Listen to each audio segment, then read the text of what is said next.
All right, so we're gonna make some window well covers now. And I've already grabbed the measurements. It's a pretty big window well cover. There's two of them. This one's actually the shorter one, so I actually can stand up and be out of it. The other one, way over my head. This window well is pretty big. It's about 36 across the front, 3 foot. And it is 71 5/8 across the back. So that's a big one. We'll get started on it though. And montage back to the shop. All right, so I drew up my plans for the window well cover.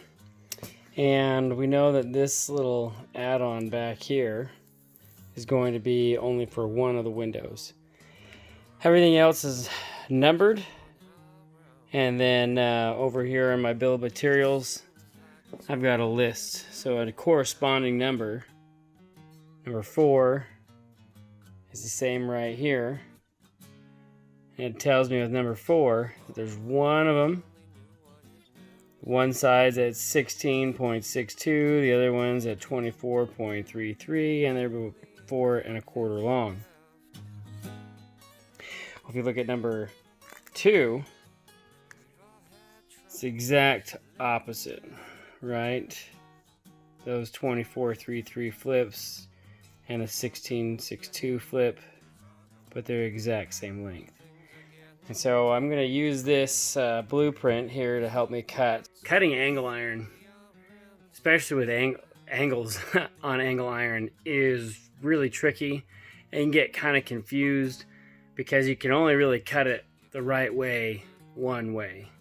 With tubing, you can roll it and cut it and flip it no matter what, and you're fine, unless you're trying to match the weld seam. But with angle iron, once you make one mitered cut, you've got to flip it and cut a waste piece off and then start over again. So cutting angle iron can be pretty tricky. So hopefully I can kind of talk you through how I cut angle iron, how I line things up. Yeah, so it'll take us a minute to get through all this just so we don't screw it up. But I got 2 of these to make. One with that little jaunt on the back side to cover for the window, and then the other one doesn't need that. The other thing I'm going to try and do is I got in the mail, I ordered a whole bunch of these 7/8 and 1 inch nuts and bolts. And these guys I'm planning on trying to use for some fixturing. So we'll see if we can't show you a little bit about how we can maybe set up a jig on this style of table. Now I know that there's a lot of different ideas out there on welding tables, and even these 2 slats are missing right now because I've got an idea. I'm going to try and make it a little bit better, but we're going to try and use this to maybe make a jig and show you how you can repeat multiple parts. Even though I only need to make 2, it shouldn't be too hard to set these up and tighten them down in place where we can basically frame in our window well and just set pieces in and tack it together, and it will be square, and then I can even weld it. Alright, so we got our angle iron loaded up. We've got our degree set. Now I went through and I'm basically gonna go a little bit over under kind of thing, so I can probably hit a 16.5 and I can probably hit a 25. So it's gonna shift a little bit, but I can weld a gap a little bit, or I'm actually gonna go test fit these once they get all tacked together and see where they need to be shimmied. But anywho, I got this set up. Now when you cut angle iron and you try and just butt it up like that, this metal can rotate through there pretty easily. So typically you want to get a piece of square tube, and I happen to have some 2 inch which will fit really good, and you want to make sure that you have this piece of tube come out bigger than what the width of the angle iron is. A shout out to DFM Toolworks out of Chicago. they made these sweet little squares, and I picked up a couple of the mini and the tradesman version. And then, you know, you got your standard 7-inch, but these guys, high quality, handmade, out of Chicago. Good stuff.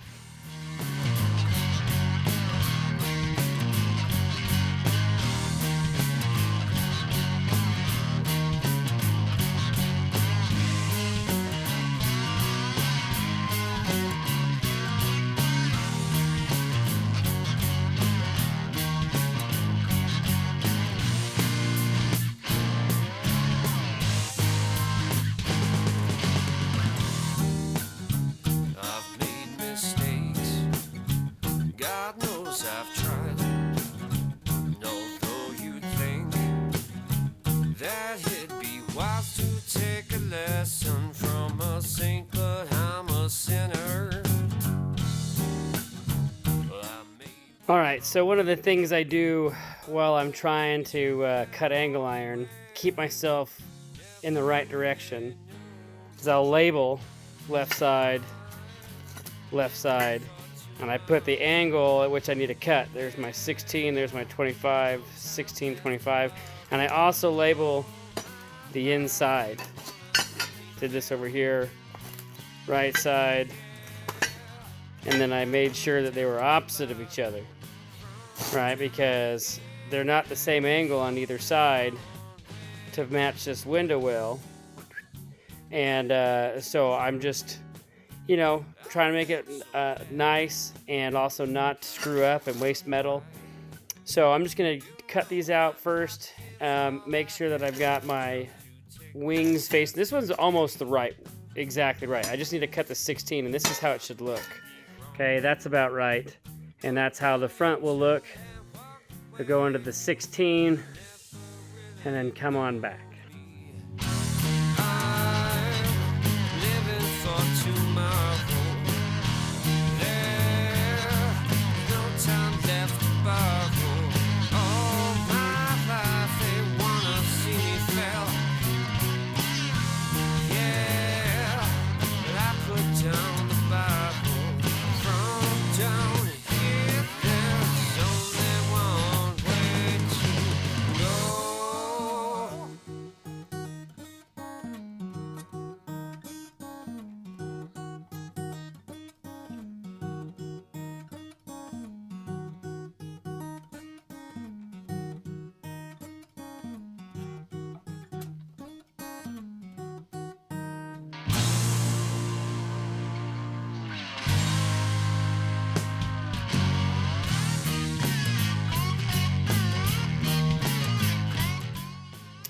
Oh, let me shake the chips off my paper. Oh wait, those are some hot little bees. I don't know, my saw seems to be acting up a little bit with the brand new blade. Maybe she's already done. That's unfortunate. Love this saw. I don't know. Not supposed to be sending that many sparks with a new blade. Yeah, so what we're gonna do now is we're gonna just set up a jig, and we're gonna lay out our first window well. They should be identical except for that back little extension on the second one. So it should be pretty straightforward. We'll just take you through that process.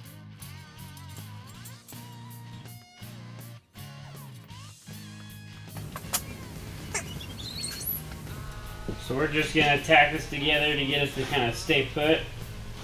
One tack on each joint.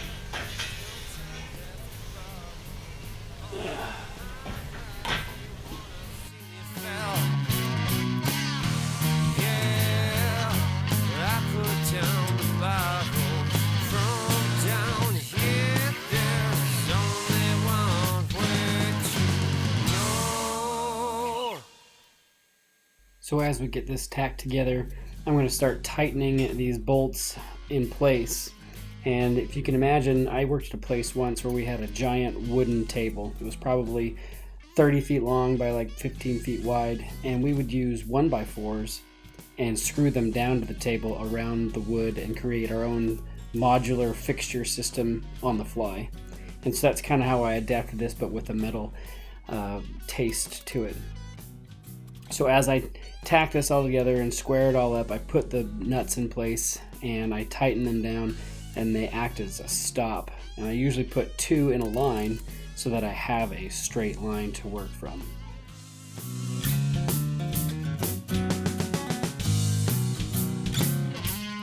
Writing on the wall, I knew it all along. They push me till I fall, chip away until I'm gone.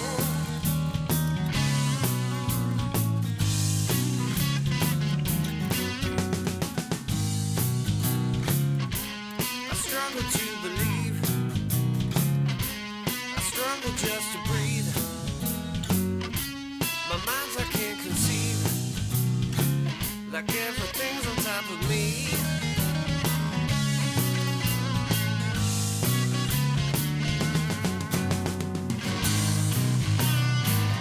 And they're holding me down, they're holding me down. So as I check corner to corner here, I realize that I'm out a little bit, and so I just have to bump it to the left and cut one of those tacks, bump it to the left, and then I just tighten down the bolt again in place to help keep it pushed that way. And once that's all done, we're square again. You saw me check there. I also make sure that's the same distance left to right, front and back, so that it's squared on the table as well. Straws, I'm slowly losing all. They push me till I fall, chip away until I'm gone.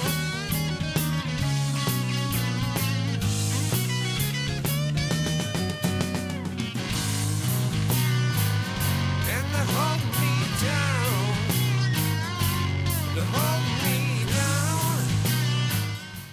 Now it may seem like I'm checking and double checking and triple checking. That's because as you set up a fixture like this, you want to make sure it's done right the first time, and that way when you do your repeatability, when you do your second, third, and so on models, you have the exact same product. And so it does take a little while to set up the first time around, but the second one of these I make goes by probably 10 or even 20 times faster.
Alright, so this side, the one with the little notch for the window, is a little bit different. I put the back on facing the other way, and that means that I'm going to have to notch these pieces of angle iron, cut that top little web out that big, okay? And so that they'll sit flat on that side and flush on this side. And I'm just going to transfer a line. Be right back. Alright, so we transfer that line. So we're going to have to cut up 1/8 of an inch, and then we cut in basically 2 7/8 because we got to leave room for that edge. It's going to butt to the inside. So we're just going to trim off that little notch on all 3 of these. Okay, I made a mistake. Originally I went flush, and then I had to come back and go offset a little bit.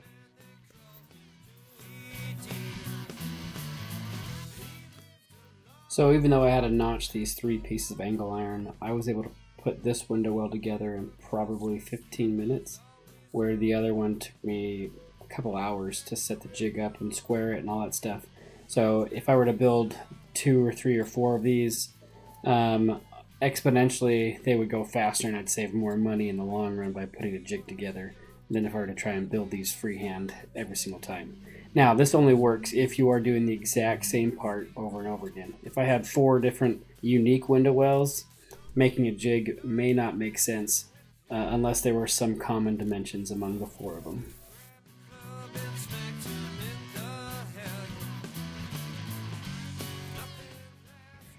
All right, so we are done tacking up. Sparky is here. You say hi, Sparky? Sparky's our new family dog, and it's a learning experience all over the place. Anywho, so Sparky and I have decided we're done tacking, and the next step is just to take him actually to the client's house and test fit him. Because as much as we measured and gave ourselves a tolerance of space, it's going to suck if they're all welded up and powder coated and they don't fit. That would not be good. So I'm willing to drive up there and make that run. So that's next. Test fit. Bye. All right. Test fit. I think we got a good one. Look at that. That's the side one. Fits pretty good. Has a little side to side, but not much. Maybe a ½ inch. So that one sits pretty good. Oh yeah. That front one looks good. Get the screens on top and weld them up. Alright, so anytime that I've got an outside corner like that, really narrow, kind of sharp 90, I'm going to come over here and I'll take the grinder and I'll flatten out. I'll put a chamfer on it, and it gives the metal somewhere to go, and then it'll be a lot flatter when I'm done. If I were to weld that with that sharp 90-degree point on it, the weld just kind of beads out and really moundy, really nasty. But when I put that little chamfer down on there, it turns out a lot better. Okay? Just why you think coming gone, he drank his sorrows away.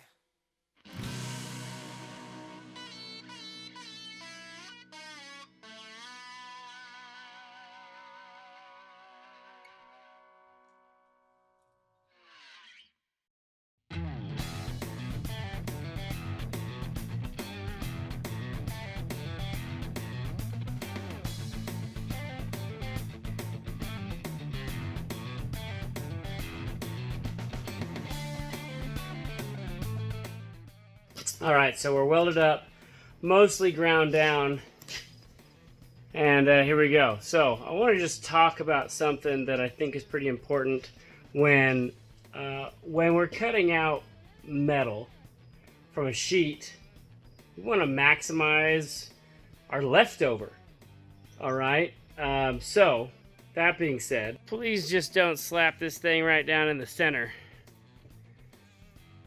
and call it good. Because then, one, you're wasting time because you got to cut all this factory edge you could leave.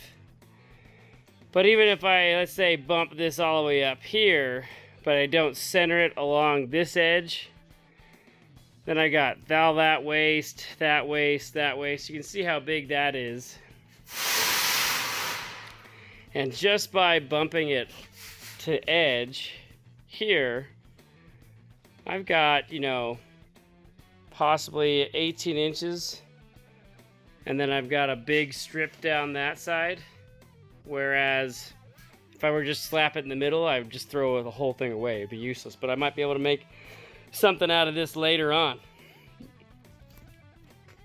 Food for thought. I see it all the time. Kids will just draw up a circle or something right in the center of a plate and cut it out. Not even bat an eye. And I know you didn't pay for it or whatever, but let's be resourceful and not wasteful. How about that? All right, I'm done. On to welding.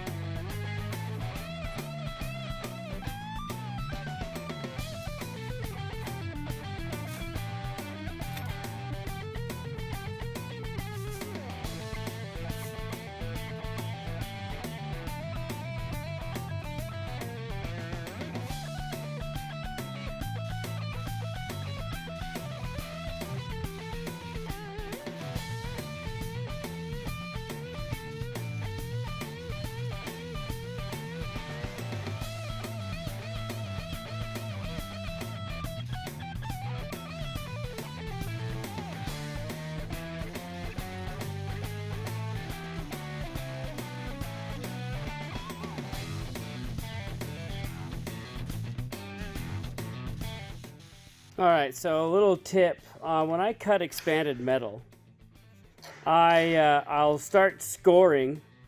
Let's say I'm gonna cut my line right here, right? I'll start scoring on this one, and then I allow the disc to kind of sit down in here to align with my next cut. At that point, it plunges through my first score, and then starts to kind of score that one, and then I'll just go like that, boom, and then boom, and then boom. And so I can kind of keep a straight line, and I kind of keep the momentum going. You want to try and cut on the leading edge down here as much as possible. You start getting elsewhere on the disc, and you can cause some chatter, and you can cause premature wear. And so I try and keep it on that leading edge and score, plunge, and so I'm cutting 2 spots. Okay, pro tip.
Some of you may have been wondering what I was doing with the hammer.